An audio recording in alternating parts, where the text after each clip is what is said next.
¿Verdad que sí? ¿Sabes qué? Me siento así como el que va corriendo.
Pues sí, se pone una y luego se pone la otra.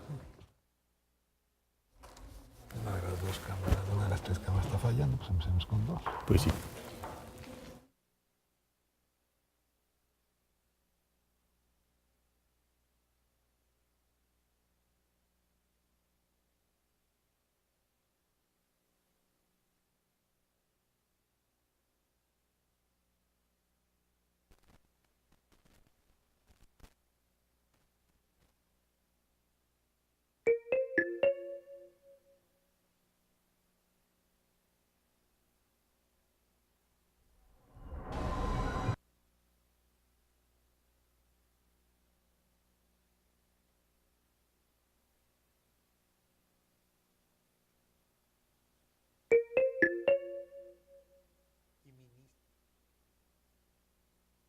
Con nosotros.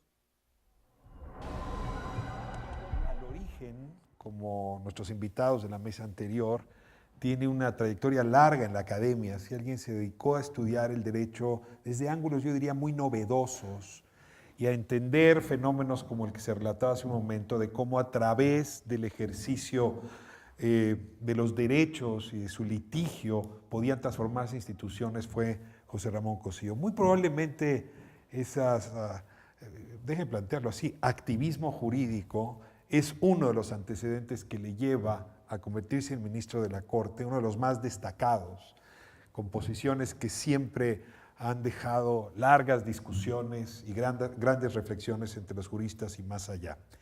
Y hace cosa de, será 2 meses, José Ramón, conversábamos sobre la importancia de revisar los expedientes judiciales del 68 y ver qué nos decían. Y por eso, doctor Cossío, está usted invitado hoy para que nos cuente qué dicen esos expedientes, a la luz, desde luego, del ministro de la Suprema Corte, pero también de aquel académico que fue y que rogamos en esta universidad vuelva usted a ser, ahora que deje el mandato. Tiene usted el micrófono. No, muchísimas gracias, querido Ricardo, por esta invitación. De verdad me da mucho gusto estar aquí y efectivamente la idea es explorar con ustedes el modo en el cual se realizaron los procesos judiciales del 68. Desde luego que a 50 años resultaría bastante fácil tomar las categorías de hoy y con las categorías de hoy criticar a los procesos de entonces. Entonces no había derechos humanos, en el mejor de los casos se llamaban garantías individuales, no había estos procesos orales acusatorios, eran procesos básicamente escritos, pero sí me parecería que a la luz de las categorías de hoy pues resultaría muy fácil criticar y ridiculizar estos procesos. Por eso me ha parecido más interesante colocarnos en aquellos tiempos y criticar y analizar los procesos, o analizarlos y criticarlos desde la propia lógica de los procesos. Creo que esto es mucho más interesante. Consecuentemente, lanzo la siguiente pregunta. De acuerdo con las categorías entonces vigentes, ¿qué nos dicen los procesos judiciales? Y este sí me parece que es un ejercicio más interesante. Esto nos lleva a tratar de comprender los procesos desde sus propias condiciones históricas, insisto, y no de las presentes. En el sistema judicial mexicano de entonces, y mucho actualmente, existe una especie de axioma, esto guardado el mayor respeto a la expresión axioma, que es aquello que no está en el expediente no está en el mundo. ¿Qué quiere decir esto? Que un proceso se va construyendo de un conjunto de actuaciones, una demanda, una contestación de demanda, un periodo probatorio, unos alegatos y una sentencia.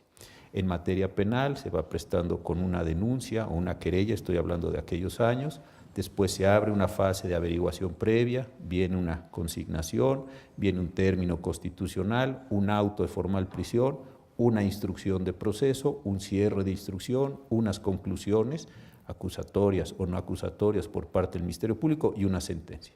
Esto me parece muy importante, simplemente decir, aquello que no se pone en el expediente no debía formar parte o no debiera formar parte de la propia sentencia. Consecuentemente, el que yo sepa por un conocimiento privado, por una información, por algo que por ahí pasa en el mundo, relevante para el juicio, si yo no lo pude poner ahí, no tiene relevancia. Entonces, esto es muy importante por lo que después voy a decir. Ahora, ¿qué había en aquel entonces? Es verdad que no había los derechos humanos que entraron hasta el 2011 en el nuevo texto de la Constitución, artículo primero.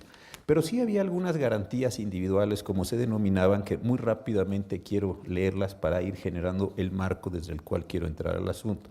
Artículo 16 tiene el mismo texto desde su promulgación el 5 de febrero de 17 hasta su reforma en el 83, es decir, este fue el texto que estaba en vigor cuando se iniciaron los procesos judiciales del 68.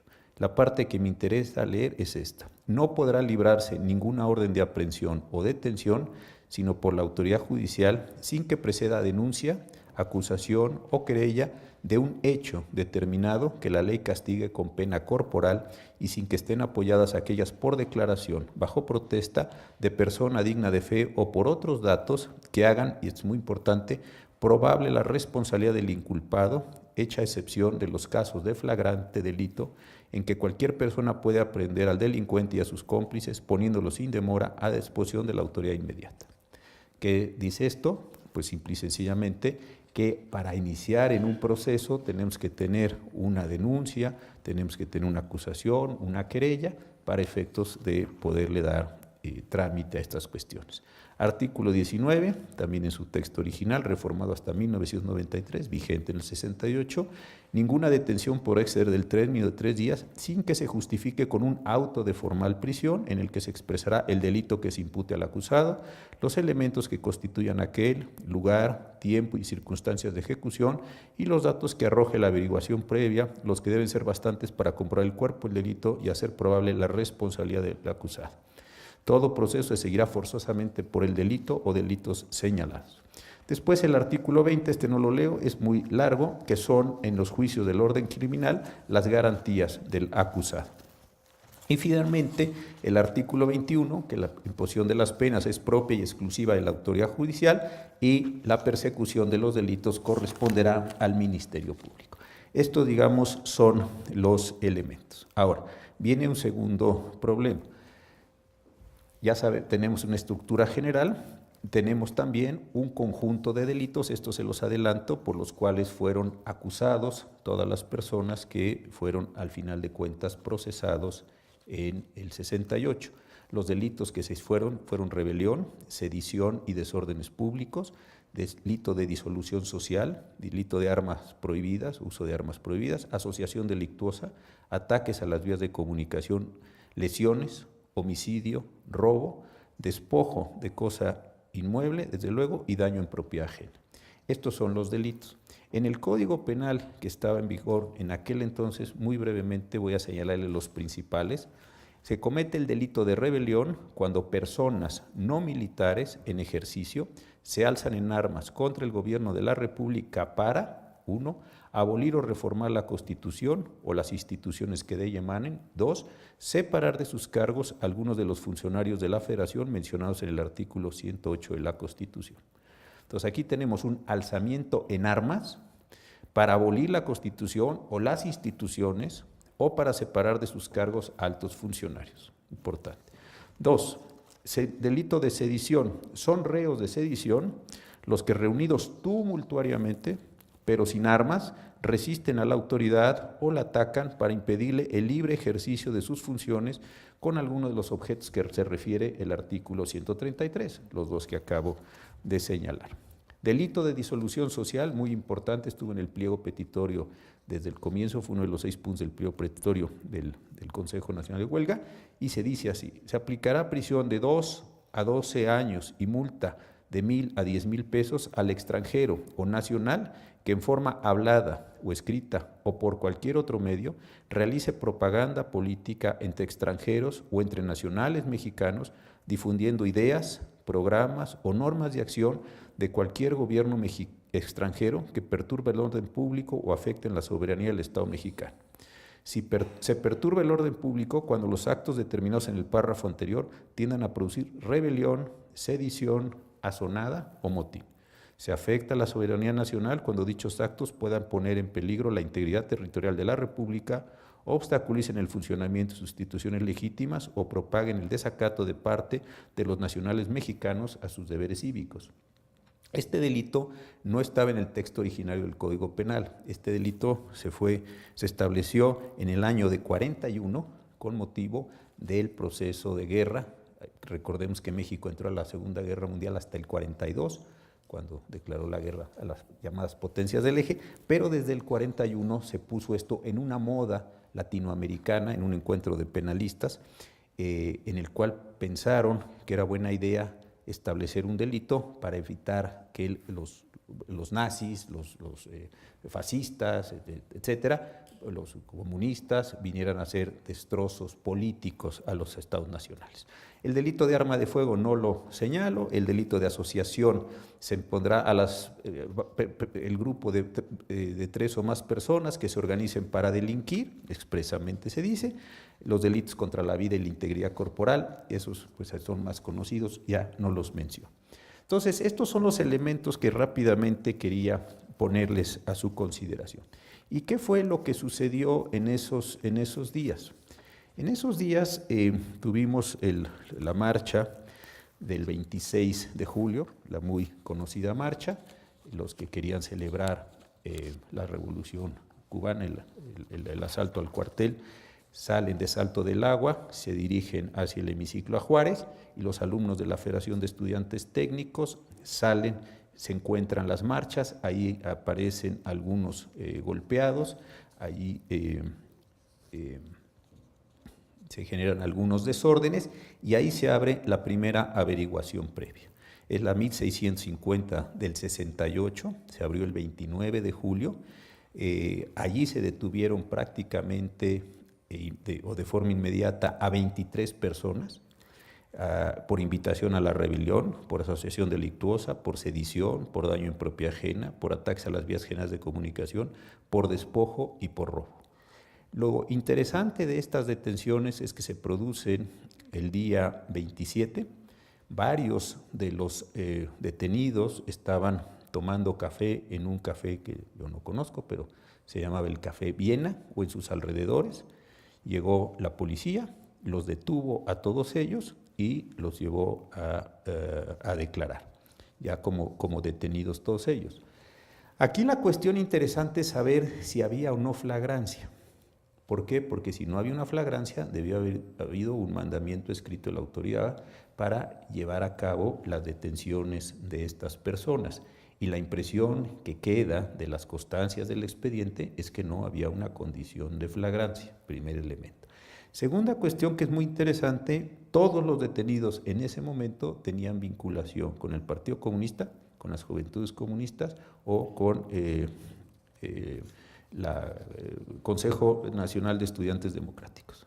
Entonces, uno puede percibir que más que ataques a las vías de comunicación, despojos, robos o daño en propiedad ajena, la razón por las que los estaban persiguiendo tenía que ver, luego vemos si eso se cumple o no, con sedición, asociación e invitación a la rebelión. Es decir, lo que queda claro es que no hay una persecución directamente por los delitos, sino una sospecha, que luego lo voy a tratar en la sentencia, como se dictó la sentencia, acerca de la condición de estas personas en el Partido Comunista, insisto, las Juventudes o la Central Nacional de Estudiantes Democráticos. Todas las personas allí están en el Café Viena, otro señor está en una fábrica de chamarras, otro está trabajando en un periódico de los detenidos. ¿Quiénes son esos detenidos? Algunos pues, son conocidos: Gerardo Unzueta, Manuel Alberto Espinosa Los Monteros, Bernardo Phillips Amés, estoy saltando los nombres, Arturo Martínez Natera, Rolando Waller, Arturo Sama, es decir, personas que habían estado vinculadas con movimientos de izquierda. Y esto sí me parece interesante porque da la impresión de que las detenciones son por la pertenencia al partido, por haber acudido a la marcha del cuartel La Moncada, y no tanto por las conductas específicas y directas que estas personas realizaron en esa manifestación. Hasta ahí dejo esto. Después, pocos días después, se amplía la averiguación, más bien se abre otra averiguación previa, la 1671, el 31 de julio, apenas unos días después. Aquí no hay una correlación directa entre unos hechos, como fue esta marcha a la que yo me refería, sino hay una condición, digamos, un poco más abierta de detención de estas personas, algunos y de inicio de investigaciones con algunas de estas personas, otra vez por asociación delictuosa, sedición, daño en propiedad ajena y ataques a las vías generales de comunicación.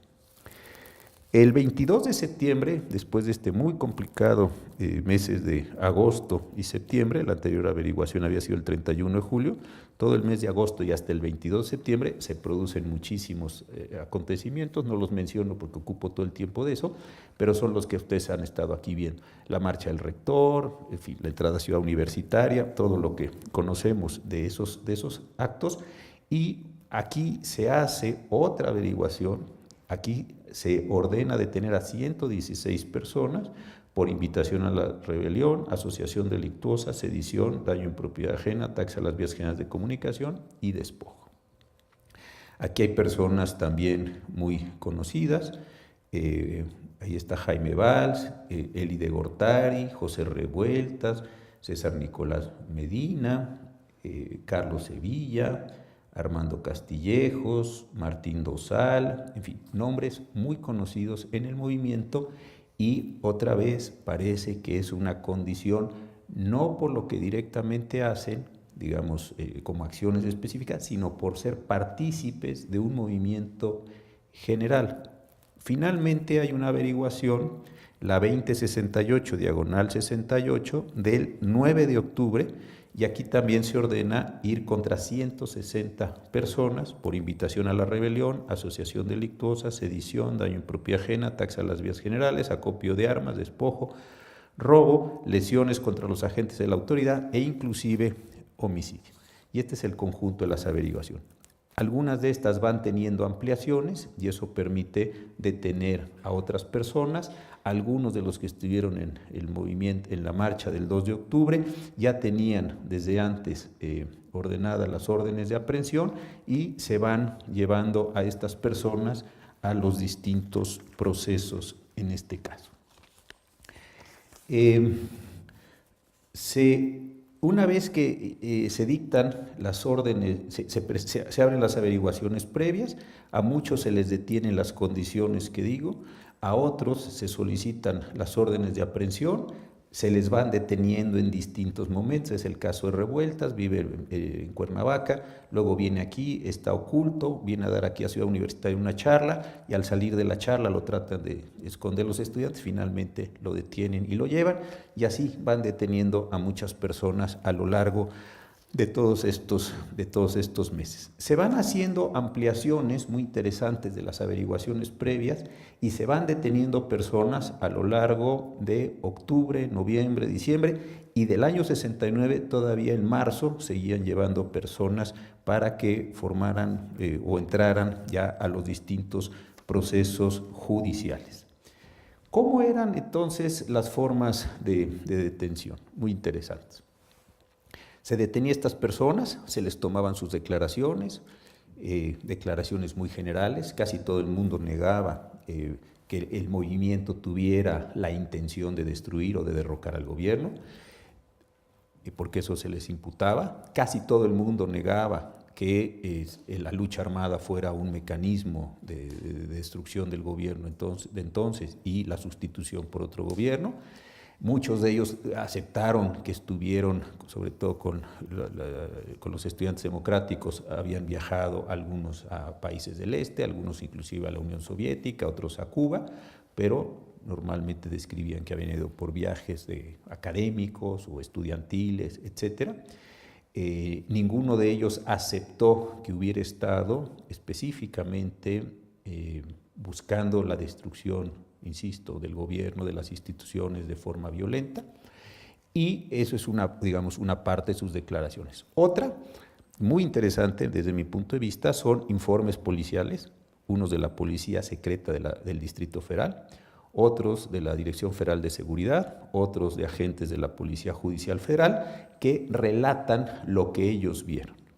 Hay algunos informes increíbles, pensé traérselos para que los vieran ustedes, pero tomaban mucho tiempo, de un par de agentes que repetidamente aparecen, y con 4 policías así se resolvía la situación del crimen nacional, porque señores desde las 8 de la mañana hasta las 12 de la noche o 2 de la mañana el día siguiente veían todo. Entonces estaban en una vocacional, luego iban a una prepa, luego regresaron a una vocacional, luego iban a la Ciudadela, luego una cosa verdaderamente fantástica. Entonces iban describiendo hechos y hechos y hechos, identificaban personas, veían actos, en fin, una gran cantidad de menciones en ese sentido. Digamos, estos son una forma. Otros policías mucho más normales que decían, sí, yo vi que quemaron un camión en la esquina de tal y cual, sujetos que parecían estudiantes o que salieron de la preparatoria, otros que vieron a los estudiantes correr hacia las vocacionales y apertrecharse ahí, otros que decían que habían visto bombas Molotov, todo el tiempo aparecen bombas Molotov en las narrativas, es muy curioso, aparecen armas, dicen ellos, como varillas, palos, piedras, que eran para repeler agresiones de estudiantes. Entonces ahí hay una consideración así. Luego se aportan también muchos de los volantes, el mimeógrafo con el cual se hacían estas impresiones. Se dice también que se vio a los estudiantes bodear a un grupo de alumnos entonces de la Facultad de Medicina, hacer brigadas de auxilio a los golpeados, a las personas heridas. En fin, esta es otra forma de los policías. Hay una tercera que me llamó muchísimo la atención, y es que los propios policías aportan ejemplares de los diarios de aquella época como elementos de denuncia. Entonces el policía X y el policía Y aportan el Excelsior o el Novedades, el Heraldo, que eran los periódicos de entonces, para que se dé cuenta la autoridad pues, que se están cometiendo delitos, ¿no? O algunas editoriales, algunas declaraciones de diputados. Una es muy graciosa porque dentro de lo trágico, porque dice el diputado tal al hacer uso de la tribuna dijo todo esto, y eso demuestra que el movimiento tenía este carácter de radicalidad, etcétera, etcétera. Entonces se van componiendo en estas cosas. Luego están las fotografías, muchas, peritajes de los bienes afectados, de los camiones quemados, de los vidrios rotos, en fin, de los daños que se produjeron a algunos edificios públicos como el de la CONASUPO muy destacadamente, fotografías cuando se hizo la bandera, en fin, cosas de este tipo, y con eso más o menos es con lo que se van armando estos elementos. Hay otra cuestión interesante que me llama mucho la atención, de algunos personajes que participan en las declaraciones y dicen muchísimas cosas. Da la impresión, esto no lo puedo todavía cerrar yo, estoy en el proceso de esto, da la impresión que estos sujetos realmente fueron colocados allí como testigos porque veían muchísimas cosas. Yo vi cuando les dieron granadas, yo vi cuando les dieron armas, fuimos aquí a una casa en Pacífico y Miguel Ángel de Quevedo, en donde había armas, nos dieron cargadores, había rifles, fuimos a disparar allá por el rumbo de Toluca, fuimos a Puebla en otro momento. Sí, son personas que declaran mucho y declaran muy bien en términos, desde luego, de la averiguación. Y también llama mucho la atención, estos son como unos 6 personas que identifican a todos. dice, este sí yo sé que era de las Juventudes Comunistas, este era del partido, este había ido, este había venido. Es decir, como formas muy complejas de declaración. Y algunos de ellos, esto no es trivial, son al final de cuentas exculpados, a pesar de que describen conductas semejantes a las que otros sujetos habían realizado. Esto es muy interesante. Entonces, ya vamos teniendo una idea en este sentido. Cuando las personas eran puestas a disposición del juez, ya se los leí, por eso lo señalaba, había 72 horas para tomarle sus declaraciones preparatorias. Se toman las declaraciones preparatorias, casi todo el mundo las ratifica, dice, yo dije eso, simplemente quiero decir que yo no estuve en esa marcha, yo estuve en esta, yo sí estuve en el comité de huelga, yo estuve en el consejo tal, en fin, describen estas condiciones y después se dictan entonces ya los autos de formal prisión a un número muy grande de personas y empieza el proceso en este caso. ¿Qué consiste ese proceso? Es un proceso de instrucción. Muchas de las pruebas se repiten, muchas de las pruebas se vuelven o se consideran ya dentro del expediente y empiezan estos careos procesales entre el que declara y el que resulta afectado por la declaración. De esto hay muchos al final del día.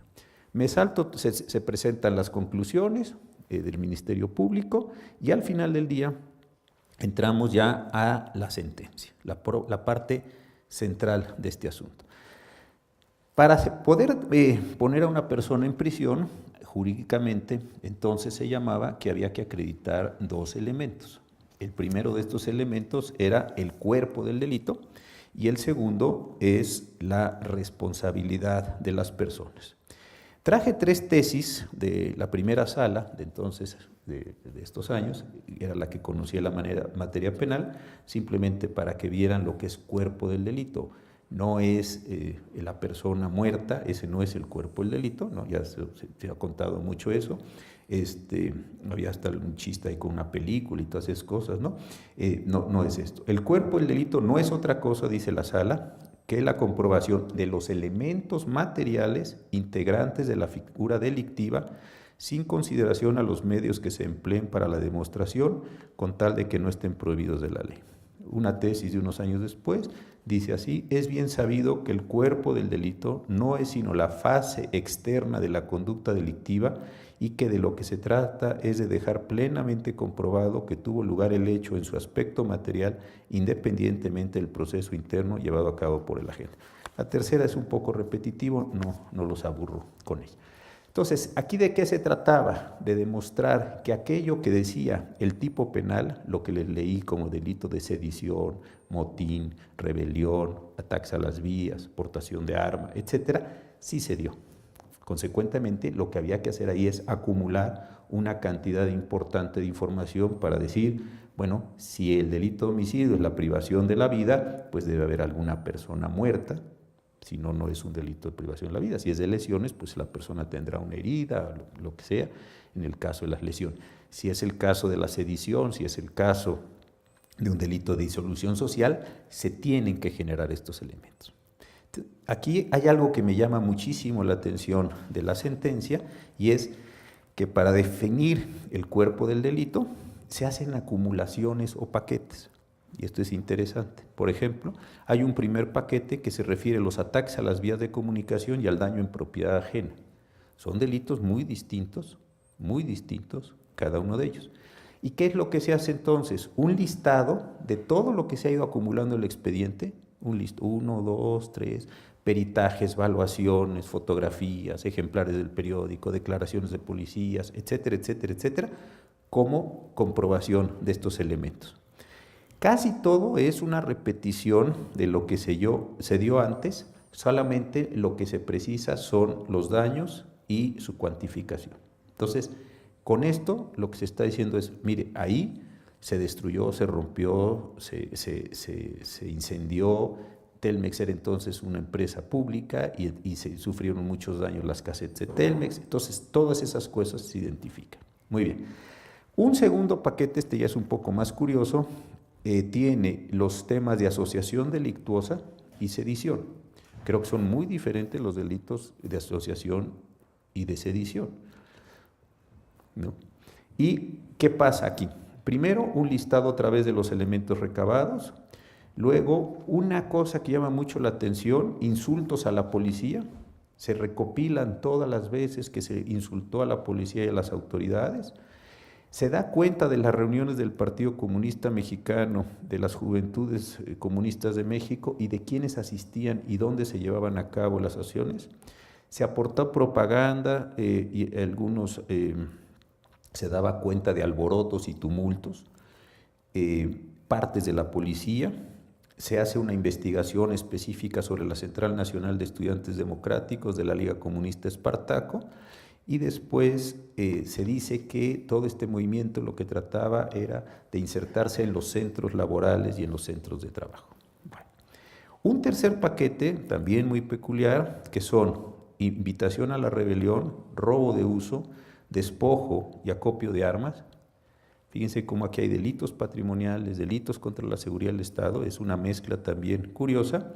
Y aquí otra vez hay declaraciones, se dice, sobre la conveniencia de adaptar, de destruir el sistema político mexicano, las maneras en las que se organizaron las marchas y los mítines, la fogosidad de los estudiantes, se dice varias veces, después la ocupación de inmuebles, la oposición y los insultos, los ejemplares de revistas y una fe de armas de fuego que fueron apareciendo.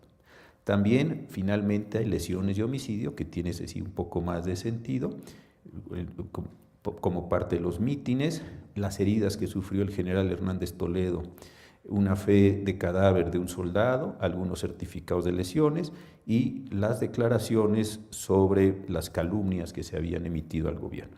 Luego, falsificación de documentos, había algunos extranjeros que estaban aquí, la señora Sager, ¿no?, la hija de este muy buen cantante de folclore estadounidense, y luego algunos delitos contra la ley de población, porque entraron algunas personas en estas condiciones. Lo que aquí hay es entonces una descripción del cuerpo o de los cuerpos del delito de todas estas condiciones. Si yo sé que hay un autobús quemado, si yo sé que hay una persona muerta, después tengo que realizar un paso que entonces se veía con un nexo causal. Hoy es diferente la forma de apreciación, pero entonces era una cosa casi causal, o al menos esta era la representación psicológica que se tenía del evento, para efectos de determinar quién realizó esa conducta. Hay un autobús, muy mal o muy bien, ¿quién quemó ese autobús? Hay un muerto, ¿quién mató a ese muerto? Hay unos volantes, ¿quién hizo, repartió, imprimió, etcétera, etcétera? Todo lo que se considera que es ese cuerpo el delito, tenemos que ir a una responsabilidad. El artículo 13 del Código Penal de entonces decía que son responsables de los delitos los que intervienen en la concepción, preparación o ejecución de ellos, los que inducen o compelen a otros a cometerlo, los que presten auxilio o cooperación de cualquier especie para su ejecución y los que, en los casos previstos por la ley, auxilien a los delincuentes una vez que estos efectuaron su acción delictiva. Entonces, aquí hay una idea de tengo que vincular a una persona en concreto y en particular con esos hechos. Y esta sería entonces la operación que uno debiera ver en estos casos. Al final del día, la sentencia que se dictó, las 4 averiguaciones concurrieron en un solo expediente penal, en un solo proceso penal, se determinó que 66 personas eran responsables. No les voy a leer lo que pasó con las 66 personas, pero traje 3 ejemplos de 3 personas conocidas, importantes en el movimiento, que seguramente todos van a reconocer. El primero es de Gilberto Guevara Niebla, el segundo es de José Luis González de Alba y el tercero es de Félix Lucio Hernández Gamundi. Entonces les voy no a leer porque es un poco aburrido, pero sí a tratar de sintetizar en esto. En relación con el procesado Gilberto Ramón Guevara Niebla, su responsabilidad criminal también se encuentra plenamente acreditada en los autos de este proceso en general, con todos y cada uno de los elementos relacionados en el considerando quinto, que fueron los que les mencioné hace un rato. En primer término, con su declaración indagatoria que ratificó ante este juzgado como preparatorio. Segundo, por las declaraciones de los coacusados, ahí cita a un montón de gente, todos muy conocidos de nosotros, algunos todavía activos en la vida política, y con los partes policíacos que rindieron los agentes de las policías fulano, elementos probatorios todos los anteriores, que acreditan plenamente que el procesado que nos ocupa era estudiante de la Facultad de Ciencias de la Universidad Nacional, que formó parte del Comité de Lucha, donde era dirigente de las asambleas que se celebraban, fue miembro del Consejo Nacional de Huelga, el que representó a la facultad, formaba parte de las Juventudes Comunistas de México, fue organizador de actos de protesta que se acordaron el 23, 26 y 30 de julio, estoy saltando, asistió a diversos actos acordados por el Consejo Nacional de Huelga, entre otros a la manifestación del 13 de agosto que partió el casco de Santo Tomás, así como al mitin de la Plaza de las Tres Culturas, siendo uno de los que presidieron, y estos hechos, demostrados con los elementos relacionados, son constitutivos de los delitos acusados y acreditan fehacientemente la coparticipación del inculpado que nos ocupa en la comisión de los mismos, ya que era directivo del comité de huelga que estaba organizado para desarrollar toda clase de actos delictivos, pues mediante la agitación del estudiantado provocaron los desórdenes que culminaron con los daños causados a bienes muebles e inmuebles, tanto de propiedad general como de particulares, secuestraron autobuses, destrozaron instalaciones de casetas, provocaron reuniones tumultuarias a las que se resistía la autoridad e invitaban formalmente a la rebelión para derrocar al gobierno, constituir la república e implantar en su lugar un gobierno de régimen comunista, siendo causantes directos también, dadas sus instrucciones, a los estudiantes de que ocurrieran armados al mitin del 2 de octubre de la Plaza de las Tres Culturas y mediante ese acopio de armas, de los homicidios y lesiones cometidos contra agentes de la autoridad, al igual que propiciaron el apoderamiento de vehículos, etc. Obvio, es decir, dado los razonamientos expuestos, que como indicamos está plenamente acreditada la responsabilidad de Gilberto Ramón Guevara Niebla en la comisión de los delitos investigados, sin que sea obstáculo la única prueba que aportó durante la instrucción consistente en el careo celebrado entre el procesado y un testigo, puesto que en la diligencia. Consecuentemente, se declara la responsabilidad criminal de este señor en la comisión de los delitos de invitación a la rebelión, 1. Asociación delictuosa, sedición, daño en propiedad ajena, ataques a las vías, robo de uso, despojo, acopio de armas, homicidio y lesiones, estos dos últimos delitos cometidos contra agentes de la autoridad. Puedo, si quieren, yo creo que quedó bastante claro, podría leer el de José Luis González de Alba o cualquiera de los otros, pero están construidos todos de una manera muy semejante. Entonces, ¿qué es lo interesante ya para ir concluyendo? Y creo que hay espacio ahora para comentarios. Para ir concluyendo, es que resulta muy peculiar, voy a decirlo así, la manera en la que están determinados estos casos. Pareciera que el hecho de haber participado en el movimiento por sí mismo, de haber estado en las juventudes, en la reunión de estudiantes democráticos, haber estado en una comisión, haber estado en el comité, etcétera, generaban esta condición misma. Con toda franqueza, creo que la sentencia no alcanza a demostrar, por ejemplo, en este caso concreto, la condición delictiva, y me parece que se invierten las cosas. Como el comité o el consejo invitó, como el comité o el consejo participó, como el comité o consejo generó estas condiciones, se produjeron los delitos, cuando la condición me parece que probatoria va a ser al revés. ¿Quién golpeó? ¿Quién destruyó? ¿Quién convocó? Nunca se aclara que efectivamente esos movimientos tuvieran la pretensión de destruir al gobierno de la República. Las armas que aparecen son mínimas, hay unos careos muy importantes por unas granadas, por unas armas, que tampoco queda claro que efectivamente esas armas se hubieran establecido. Entonces, la forma en la que el proceso del 68 se generó, sí me parece que adolece de algunas complicaciones importantes. Y para terminar voy a formular lo que creo es una conclusión muy personal. Me parece que lo que acabó aconteciendo es que se supuso que con este proceso se podía controlar, ordenar, regular, encauzar al movimiento en términos procesales. Y la intuición, y esto sí les pido que lo tomemos como una conclusión prematura, porque estoy en ese proceso de investigación, aquí a invitación del maestro Ricardo Rafael, es que utilizaron un mecanismo jurídico que no tenía la capacidad de cumplir con todas las funciones que ellos mismos querían que se cumplieran. Este me parece que es una conclusión. Es decir, vamos a procesar a todos estos, como habíamos procesado antes a los del Partido Comunista, y vamos a utilizar esta herramienta jurídica para poder encarcelar a estas personas y después procesarlos. Esto para mí puede tener una comprobación en el hecho de que después los estuvieron a todos liberando de forma por demás discrecional. El propio Revueltas cuenta que no sabía bien a bien qué le había sucedido, ¿no? Una vez que le dijeron, pues maestro Revueltas, ¿ya váyase usted? ¿A dónde o cómo? Todavía en el funeral se acordarán que se decía, Revueltas murió sentenciado. No hubo unos indultos específicos, no hubo amnistías específicas, sino fueron como, muchachos, váyanse saliendo para efectos de que no se dé esta cuestión. Porque en rigor técnico, estas decisiones debieron haber terminado en la Suprema Corte de Justicia y creo que hubiera sido una discusión pública ya en el año de 72, una discusión 73, que es cuando hubiera llegado estos amparos por ahí.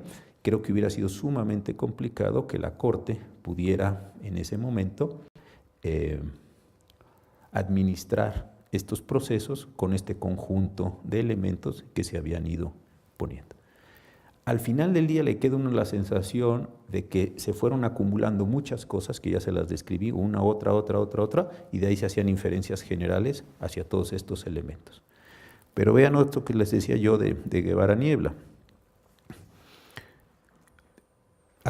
Rebelión, invitación a la rebelión, asociación delictuosa, sedición, daño en propiedad ajena, ataques a las vías de comunicación, robo de uso, despojo, acopio de armas, homicidio y lesiones. ¿De verdad con estos elementos del cuerpo del delito se podía llegar a la relación causal de responsabilidad de este señor o de cualquiera otro de los 66 que finalmente fueron determinados? Yo creo que no.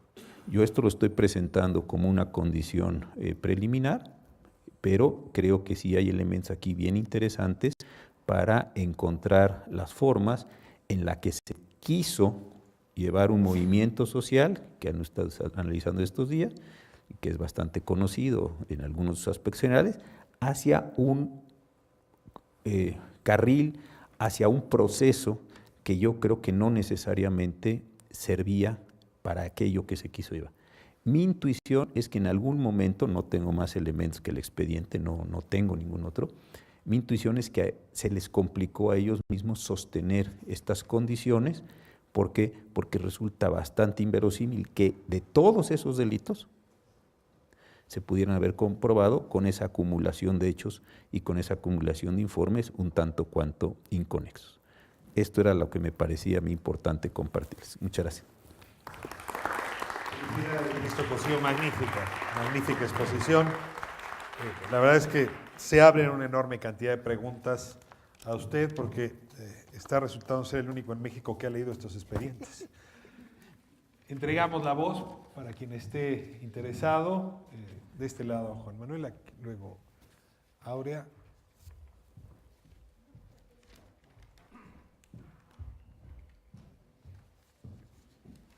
Adelante. Les voy a nada más a pedir un favor enorme. Pónganle signos de interrogación a su pregunta. Los comentarios son bienvenidos y son breves, pero lo que queremos son preguntas y al final le ponen el signo de interrogación, ayuda muchísimo. Buenas tardes. Dos preguntas. La primera, dentro de este ámbito de historias, de leyendas urbanas, ¿en qué momento se liberaron esta información que usted nos está dando y como bien lo dice el maestro, pudiera ser la única persona que lo tiene? Esa sería la primera pregunta. La segunda, ¿actualmente el sistema jurídico ha cambiado o la influencia en ese tiempo del poder de la presidencia era tanta que no permitía manipular muchas cosas y actualmente ya se modificó? Recogemos varias, ¿sí? Vamos a recoger 2 o 3 preguntas. Entonces, había otra pregunta aquí.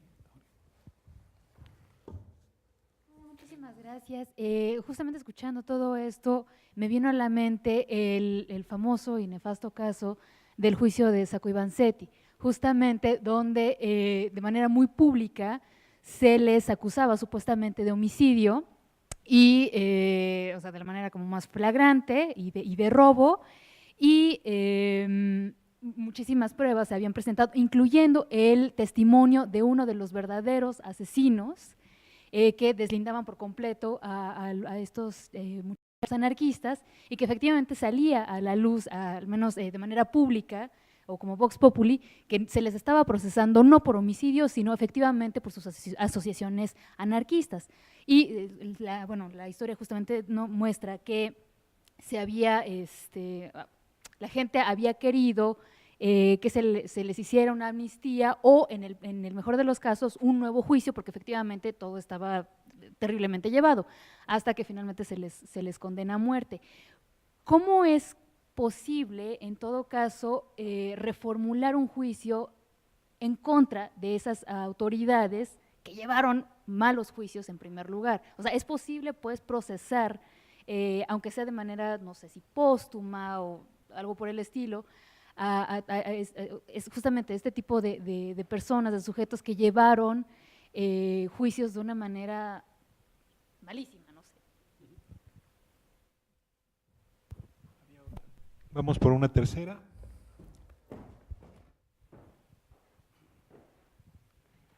Sí, mi pregunta es con referencia al compañero Sócrates Campos Lemus, que durante mucho tiempo fue señalado que por sus declaraciones que dio el día 7 y 8 de octubre los comprometió. Entonces yo quisiera saber si en ese expediente sí tuvo un peso específico las declaraciones, porque Marcelino Perelló mucho tiempo culpó a Sócrates. Pues, básicamente eso.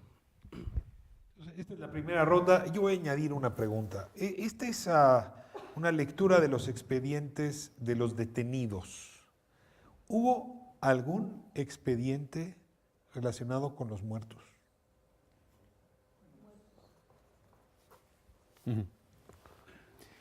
Sí, yo he ido buscando y dentro de un tiempo ya se lo había ofrecido aquí también al maestro Ricardo Rafael, que voy a entregar los expedientes desde luego aquí a la universidad.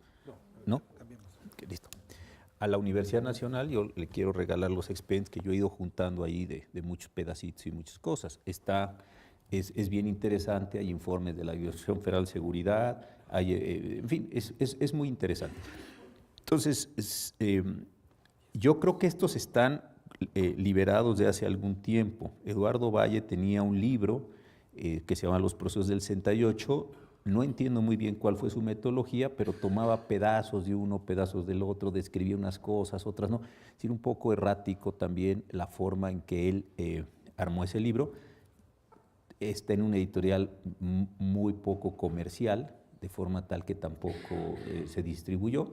Yo lo encontré alguna vez en una librería viejo, pero ahí hay algunos pedazos nada más. Pero sí, yo los tengo. La verdad no les sabría decir cuándo se liberaron, yo tenía ganas de hacer eso, y precisamente por lo que usted dice, empecé con, el primero para mí fue el caso de Dreyfus. Hace algunos años ya compré un libro, lo leí, me pareció un asunto parecido al que usted señala, con el problema de que era judío y que sí había dado información para que los franceses perdían la guerra, etcétera, etcétera. Y ahí tuve esa idea y luego me dediqué a comprar muchos libros de justicia política, que es el nombre que en la bibliografía estadounidense e inglesa le dan a esto, como justicia política, o como procesos políticos, ¿no? Donde se utiliza la justicia no digamos, en su condición ordinaria, lo voy a decir así, normal, de ver si un sujeto hizo tal o cual cosa, sino de tratar de lograr que el proceso diga que ese sujeto hizo tal o cual cosa, que es un asunto bien diferente. Y en el caso, lo que usted dice, el caso de Sacco y Vanzetti, de Dreyfus y algunos otros que son muy notables en la historia, sí hay una intencionalidad política de uso de esos procesos para efectos de encontrar, digamos, una culpabilidad de los sujetos. ¿Cómo se resuelve esto en el tiempo? Pues al final de cuentas con disculpas, comisiones de la verdad, etcétera. Muchas de las personas con el pasar de los años, digo obviedades que todos podemos entender, que es, pues ya se murieron, los jueces ya no están, etcétera, etcétera. Entonces resulta complicado. Inclusive en algunos países usted ha visto que muchos años después se declara póstumamente que eso que se dijo que había pasado no pasó, y queda simplemente como, que no es trivial, ¿verdad? Pero queda como una condición de la memoria más que una revocación de sentencia o alguna posición de ese mismo tipo. Pero sí, estos casos son interesantes. Todavía más claro es el de Dreyfus, porque Dreyfus no murió, regresó después de las islas, estuvo allí con la salud muy lastimada, tuvo mucha importancia la acción de su hermano, estuvo ahí encima del proceso, en fin, pero sí hay algunos casos en este mismo sentido que se han analizado en esa cuestión, pero de forma jurídica resulta difícil. Podría haber algunos casos como solución presente donde se pudiera, pero habría que analizarlo, yo no tengo una respuesta clara ni puedo adelantar un criterio, en donde se quisiera establecer una acción reparatoria contra el propio Estado. Eso podría tener algún sentido, o en algunos otros casos se va a los tribunales internacionales, pero ya sería un acto de distinta naturaleza en ese caso. Y lo que decía también, perdón, el señor que preguntó en primer lugar, yo creo que sí hay algún cambio, al menos hay un cambio en la parte de los juicios orales. ¿Qué hubiera sucedido si estos juicios, pensémoslo, hubieran tenido una condición de oralidad, con audiencias públicas? Creo que hubiera sido sumamente complicado decir, oiga, pero exactamente qué camión en daños, ataques a las vías, o qué caseta telefónica, que es un delito de ataques a las vías, yo determiné. Y de qué forma mi acción influyó en ustedes para que ustedes fueran a quemar una caseta. Es decir, empieza a entrar un proceso de individualizaciones muy complicado. Al revés de un juicio que era llevado por escrito, son, ¿cuántos tomos, Pamela? 48, más o menos, 50 tomos, tomazos, ¿no? Tomazos. Yo no los tengo los 58 tomos, yo tengo otros pedazos de información, si no me vayan a comprometer a que yo traiga 58 tomos, no, nada de eso, pero sí creo que… No, yo daré todo lo que tengo, les prometo que lo doy. Y mucho de ello ya está, además ya lo pudimos en un USB y todo, para que lo tenga todo el mundo que quiera acceder. Pero sí ahí hay una diferencia importante. Imagínese usted, esto hubiera sido un macroproceso, como llaman los italianos, ¿no? Con las mafias, etcétera, etcétera. Imagínese un macroproceso donde usted tiene 66 jóvenes, en ese momento se abre la audiencia, se sientan, esto hubiera sido de una enorme complejidad. Yo creo que prácticamente inmanejable. Y el juez una sesión y otra, y oyendo, recabando, y al final de cuentas decir, pues esto sí, esto no, etcétera, hubiera sido un proceso muy interesante. Hemos visto en los tiempos recientes algunos en Italia, ¿no? Contra las mafias, etcétera, pero sí hubiera sido, o contra algunos momentos contra los etarras, macroproceso. Y esto cuesta muchísimo más trabajo imputar, castigar, etcétera, en esas condiciones, ¿no? Bueno, luego había otra cosa, sí, una de las declaraciones muy amplias, tiene usted toda la razón, son las de Sócrates Campos Lemos. Todo el mundo, como sabemos, le achacan que se hayan ido al Zócalo, y en el Zócalo le achacan a él el que haya dicho que tenían que tener un diálogo directo, etcétera, etcétera. Pero sí sus declaraciones son de esas muy pormenorizadas que yo decía, que son notablemente contrastantes contra el resto de las declaraciones, porque le preguntaban a un sujeto, diga usted que no me acuerdo, recuerdo a dos, y luego decían así el apellido, pues me acuerdo de un señor que se apellidaba allá, otro que le decían el Cuec, ¿no? Que es muy famoso en todas las narrativas aquí, otro que le decían el Che, otro que le decían así, ya sabes, la Tita, en fin, los apodos, pero no daban pormenores, y negaban y ajustaban y todo. Y hay otras declaraciones, esta que usted pregunta claramente, que son larguísimas, y dan una cantidad de cosas, horas, días, quiénes estaban, quién no estaban, qué fueron, qué vinieron, etcétera, etcétera. Y el caso de los expedientes de los muertos, yo de lo que tengo identificado es que estas fueron las 4 grandes averiguaciones. Las 4 averiguaciones se conjuntaron en un solo proceso penal, les doy el número ahora. Es el proceso penal se llevó aquí ante el juez primero de distrito, es el 272/68 del juzgado primero de aquí de la Ciudad de México, y las 4 averiguaciones se concentraron ahí. Ahí sí aparecen algunos muertos, hay algún soldado que se da, que ya lo decía, de una fe de función, están las heridas del general Hernández Toledo, etcétera, pero son más bien como estas condiciones así. No sé si esa era la pregunta. Pues cerramos con una última para llevarte, Ramón, agradecidamente hacia las conclusiones. ¿Por qué tiene sentido sumergirse en estos expedientes judiciales? En ese momento decías tú que quizá hubiera sido interesante llevar esto ante la Suprema Corte, pero a nadie se le ocurrió. Nadie remotamente imaginó que había un sistema judicial que podría haber atendido con un mínimo de justicia este tema, y no creo que haya habido un solo ministro de la Corte en ese momento que se le hubiera parecido una buena idea. Entonces, dado que el sistema judicial era en sí mismo una herramienta que no alcanzaba para procesar un fenómeno político de este tamaño, ¿por qué hoy un ministro de la Corte contemporánea se invierte su tiempo, su inteligencia y su conocimiento para bucear, sumergirse en estos expedientes? La verdad es lo que preguntaba usted, que fue el caso de Sacco Vanzetti, el caso de Dreyfus, esos fueron los casos. Yo no recuerdo cómo empezó, pero el problema es esto que le voy a llamar así, yo sé que nosotros tenemos otras formas, de la justicia política. Es decir, es muy complicado decir cuándo hicimos buena justicia, inclusive para nosotros que estamos en la función, y cuándo distorsionamos esa condición de buena justicia para abrir una justicia que no es buena.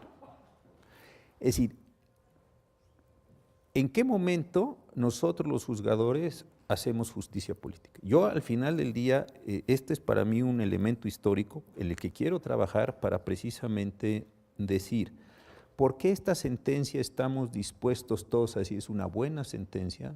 Pasó lo que tenía que pasar, dentro obviamente de su contexto. A lo mejor a mí me gusta que estuviera o no estuviera, etcétera, pero a este señor lo procesaron como debiera haber sido procesado. Y este yo creo que es un problema importantísimo, es un problema presente, muy grande. A mí me tiene ese asunto interesado. Y otra cosa que también alguna vez me llamó la atención, hay un libro de un profesor alemán, Ingo Müller, este se llama Los jueces del horror, que es un gran libro, si lo ven por ahí es muy difícil encontrar la traducción, pues se hizo en Venezuela hace muchos años, yo no lo he visto más. Pero es en qué momento los jueces alemanes, sobre todo después de las leyes de Nuremberg, empezaron a admitir cosas que no estaban, digámoslo así, en el sistema. La idea de esta es una persona que como que no está cooperando muy bien con el partido, con los nazis, desde luego, como que no es un ciudadano tan... Entonces, de haber delitos, faltas, cosas duras por las que uno puede saber que puede ser procesado o no, robar, matar, etcétera, de repente, sí, yo creo que este señor no está siendo muy cooperador. Y entonces empieza una excepción, y como todo casi en la vida, las excepciones se convierten en reglas, y de repente estamos procesando un montón de gente por un montón de cosas que ni ellos saben bien por qué, ni estaban en la ley, ni estaban en la jurisprudencia, sino son ajustes de criterios. A mí ese fenómeno me parece importantísimo, porque estamos hablando en estos tiempos del populismo jurídico, del populismo político, perdón, y del populismo electoral. Muy bien. ¿Dónde está el populismo jurídico y dónde está el populismo judicial? Si nosotros esas categorías generales de cualquier cosa que sea del populismo las empezamos a introducir en el mundo judicial, pues entonces de repente sí estamos haciendo unas distorsiones pavorosas porque no sabemos ni de qué se nos está juzgando, ni el otro sabe, empezamos a entrar en un mundo muy complejo. Yo creo que estos procesos son tan dramáticos, son tan grandes, que sí nos dan algunas claves de comprensión de algo que no es historia, sino, y deseo que no sea así, puede convertirse en presente. Ministro José Ramón Cosío, muchísimas gracias por distraer su tiempo para acompañarnos en este coloquio. Están las cámaras, quedó grabado que nos dará esta investigación, este expediente, y yo sí ya en la serie de provocaciones que nos permite la amistad, le insistiría, ahí hay un texto que escribir y la universidad estaría muy interesado en su publicación. Muchísimas gracias, José Ramón. Magnífico. Déjame anunciarla. Anunciamos de una vez, uno de los grandes temas ha sido la participación.